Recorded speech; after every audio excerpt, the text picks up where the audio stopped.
Hi dears, എത്ര പെട്ടെന്നല്ലേ ദിവസങ്ങളും ആഴ്ചകളും മാസങ്ങളും വർഷങ്ങളും ഒക്കെ കടന്നു പോകുന്നത്. അപ്പുവിൻ്റെ കല്യാണം ഇന്നലെ കഴിഞ്ഞ പോലെ എനിക്ക് ഓർമ്മയുണ്ട് കേട്ടോ. അന്നത്തെ തിരക്കും ഓട്ടവും ബഹളവും ഒക്കെ. ഇപ്പോൾ ദേ അവനൊരു കുഞ്ഞുവാവയായി. കുഞ്ഞുവാവ ആദ്യമായിട്ടാണ് നമ്മുടെ വീട്ടിലോട്ടും വന്നു കേട്ടോ. മാഷാ അല്ലാ, മിർസു ജനിച്ചതിന് ശേഷം ആദ്യമായിട്ടാണ് വീട്ടിലോട്ട് വരുന്നത്. അപ്പോൾ ഭയങ്കര സന്തോഷം തോന്നി. ആ കല്യാണത്തിൻ്റെ ബഹളങ്ങളൊക്കെ ഇന്നും എൻ്റെ മനസ്സിൽ ഇങ്ങനെ കിടക്കുന്നുണ്ട്. നമ്മൾ ഡ്രസ്സ് എടുക്കാൻ പോകുന്നതും ഓരോരോ കാര്യങ്ങൾ അറേഞ്ച് ചെയ്യുന്നതും സ്റ്റിച്ചിങ്ങും ബഹളങ്ങളും ഒക്കെ. കല്യാണത്തിൻ്റെ തലേ ദിവസം രാത്രി പോലും ഇരുന്നിട്ട് എനിക്കും പൊന്നിനും വേണ്ട ബ്ലൗസ് ഞാൻ സ്റ്റിച്ച് ചെയ്തുകൊണ്ടിരിക്കുകയായിരുന്നു കേട്ടോ. ഏതാണ്ട് 2 മണിയൊക്കെ ആയി നമ്മളതൊന്ന് സ്റ്റിച്ച് ചെയ്ത് കംപ്ലീറ്റ് ചെയ്ത് കഴിഞ്ഞപ്പോൾ. എന്നിട്ടാണ് 6 മണിയൊക്കെ ആയപ്പോൾ എഴുന്നേറ്റ് പാർലറിൽ പോയത് കേട്ടോ. അപ്പോൾ എന്താണ് കേക്കെന്ന് ചോദിച്ചാൽ, ഇന്ന് എൻ്റെ റൈഹാൻ്റെ ബർത്ത്ഡേ ആണ് കേട്ടോ. അപ്പം അതിനും കൂടെ വേണ്ടിയിട്ടാണ് അവർ വന്നത്. കേക്കൊക്കെ അവർ വാങ്ങിക്കൊണ്ട് വന്നതാണ് കേട്ടോ.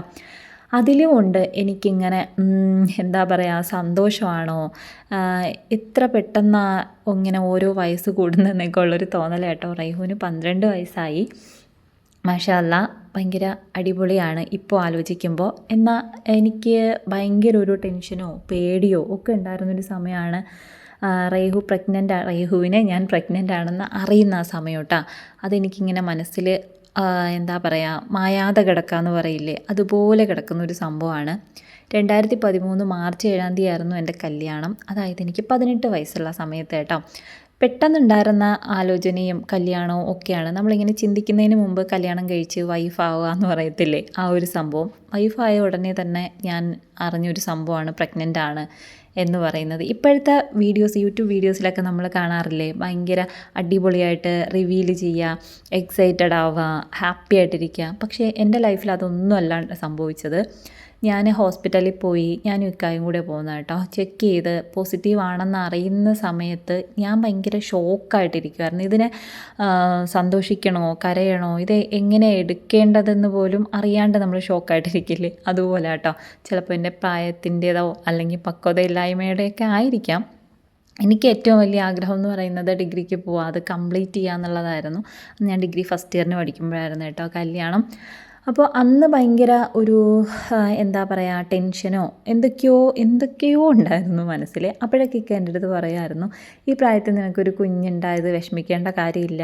കാരണം നിൻ്റെ ഒരു നല്ല ഏജിൽ നിനക്ക് വലിയൊരു മോനുണ്ടാവും, നിന്നെ എപ്പോഴും പ്രൊട്ടക്റ്റ് ചെയ്യാൻ വേണ്ടിയിട്ട്, അല്ലെങ്കിൽ നിന്നെ കൊണ്ടു നടക്കാൻ വേണ്ടിയിട്ട് ഒരാളുണ്ടാവും എന്ന് പറയുമായിരുന്നു കേട്ടോ. അത് ശരിക്കും എൻ്റെ ലൈഫിൽ സത്യമാണ്. അന്ന് എനിക്കുണ്ടായ വിഷമമെന്ന് തന്നെ പറയാൻ പറ്റില്ല കേട്ടോ. എനിക്ക് ഭയങ്കര ടെൻഷനും പേടിയൊക്കെ ആയിരുന്നു. അതിൻ്റെ എത്രയോ മടങ്ങ് ഹാപ്പിയാണ് ഞാനെന്ന് എനിക്ക് പറഞ്ഞറിയിക്കാൻ പറ്റില്ല. കാരണം എൻ്റെ ഒരു ബെസ്റ്റ് ഫ്രണ്ട് ആയിട്ട് തന്നെയാണ് റൈഹു ഉള്ളത് കേട്ടോ. എനിക്ക് എൻ്റെ എന്ത് കാര്യങ്ങളും ഷെയർ ചെയ്യാൻ പറ്റുന്ന ഒരാൾ, അത് കറക്റ്റ് വേയിൽ മനസ്സിലാക്കാൻ പറ്റുന്ന, അവൻ്റെ പ്രായം വെച്ചിട്ടല്ല, അല്ലാണ്ട് തന്നെ നമുക്ക് അവൻ്റെ അടുത്ത് കാര്യങ്ങളൊക്കെ പറയാൻ പറ്റും.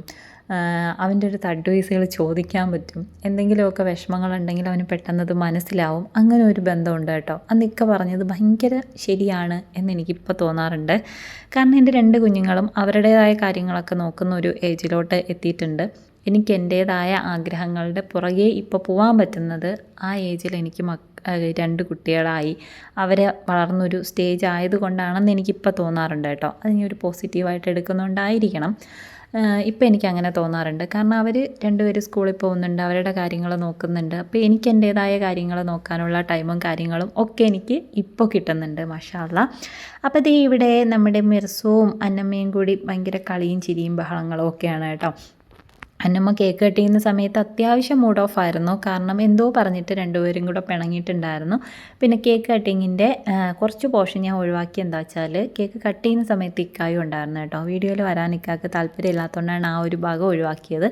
കേക്ക് കട്ടിങ്ങും കാര്യങ്ങളും ഒക്കെ അധികം പ്രോത്സാഹിപ്പിക്കുന്ന ഒരു സംഭവമല്ല കേട്ടോ. പക്ഷേ കുഞ്ഞുങ്ങളുടെ സന്തോഷത്തിന് വേണ്ടിയിട്ട് അത്രമാത്രം ജസ്റ്റ് ഒരു കേക്ക് കട്ട് ചെയ്യുക. മുമ്പ് ഞാനും ഇത് ഒഴിവാക്കിയിട്ടുണ്ടായിരുന്നു കേട്ടോ. ഇക്കാക്ക് ഇഷ്ടമില്ല, അതുകൊണ്ട് വേണ്ടാന്ന് വിചാരിച്ചിട്ടുണ്ടായിരുന്നു. പിന്നീട് എനിക്ക് തോന്നി അതങ്ങനെ ഒഴിവാക്കേണ്ട കാര്യമില്ല. കാരണം ഞാൻ എൻ്റെ കുഞ്ഞിലേക്ക് ഒരുപാട് ആഗ്രഹിച്ചിട്ടുള്ളതാണ് കേക്ക് കട്ട് ചെയ്യലും ഒക്കെ. പക്ഷേ എൻ്റെയൊന്നും ആ ഒരു പ്രായത്തിൽ അതൊന്നും ഉണ്ടായിരുന്നില്ല. അപ്പോൾ എന്തിന് നമ്മൾ കുഞ്ഞുങ്ങളുടെ സന്തോഷം വെറുതെ കളയുന്നു എന്നൊരു തോന്നൽ കേട്ടോ. അപ്പോൾ വല്യമ്മയുടെ മോള് വന്നപ്പോൾ റൈഹാൻ ഒരു കുട്ടി ഗിഫ്റ്റും കാര്യങ്ങളൊക്കെ കൊണ്ടുവന്നിട്ടുണ്ടായിരുന്നു. അപ്പോൾ ഇന്നത്തെ വീഡിയോ ഇത്രയേ ഉള്ളൂ. നിങ്ങൾക്ക് ഇഷ്ടപ്പെട്ടാൽ ലൈക്ക് ചെയ്യാൻ മറക്കണ്ട കേട്ടോ.